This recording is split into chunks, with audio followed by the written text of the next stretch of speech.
All right, so our next topic we're going to talk about is called Rube Goldberg machines. And basically that's just a really complicated machine to do a simple task. I have an example right here that we'll look at in a second, but first let's talk about why do we care. So in a Rube Goldberg machine, you're basically going to have a bunch of different simple machines. So things like pulleys and levers and inclined planes and a bunch of things that you learned about in your middle school and elementary school science classes.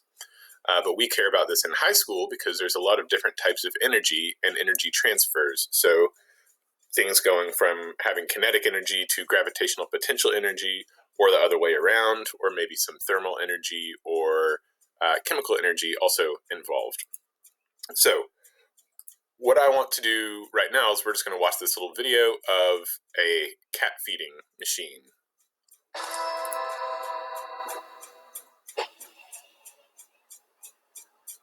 Oh, I forgot to feed my cat.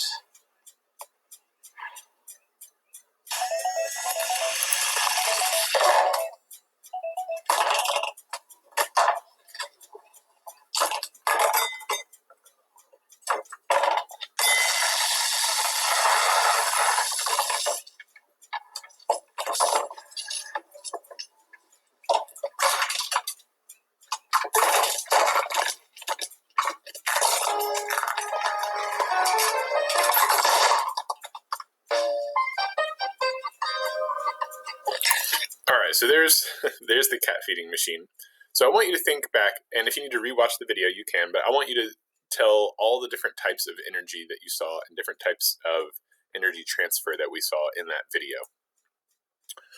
All right, now let's actually look at a drawing of one, because this is more similar to what I'm going to ask you to do. So first of all, we got our guy here, and he has a string tied to his finger, and as he moves the spoon in his hand up to his mouth, it's going to kind of slingshot this little cracker up to the bird. The bird is then going to, move towards the cracker to try to get it, and when the bird does that, it's going to dump some sand into this little bucket.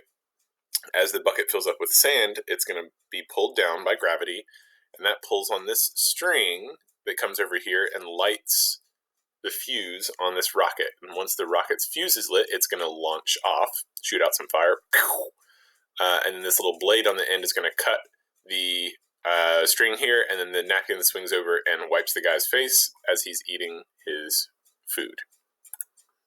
So here's an example that I made. You can kind of look through this one if you want, but this is kind of an example of what I'm going to ask you to do as an assignment. So if you want to come back and look at this, you can, but for right now, I'm going to go ahead and give you your assignment. You're going to choose a very simple task like untying your shoe or wiping your mouth, and you're going to think of a way to use a series of simple machines and energy transfers to complete this task in a way too complicated way. So draw out your design like I did. It does not have to be fancy art. This is just really what I care about is that you have some creative or funny ideas about using energy transfer to do the task. Make sure you have at least 4 energy transfers. You can have repeats, so going from like gravitational potential energy to kinetic energy and back and forth. That's totally fine. But see if you can also have some like elastic potential energy, or maybe at least one example of thermal energy or something like that. Then you're going to make a flip grid of you explaining your design. And let's see, this little thing's in the way here. So when it moves out of the way, okay, so go to flipgrid.com, Schober 1456, and that's where you can post your Flipgrid video. I will give you some advice. Try to go, or I think for me at least, it's easier to choose your task first and then kind of work backwards for each, what's going to cause the shoestring to get pulled? Okay, well, maybe I'll have a string tied onto it. Well, what's going to pull the string? Maybe I'll have a weight. That's kind of how I worked my way through my example that I made on the last slide. So anyways, if you were getting stuck, you got a couple of options. Here are some videos you could watch that might give you some inspiration. And then remember, also I have my virtual office hours, virtual study hall kind of thing, where you can come and show your idea, and maybe I can give you some tips and ideas on what else you could do.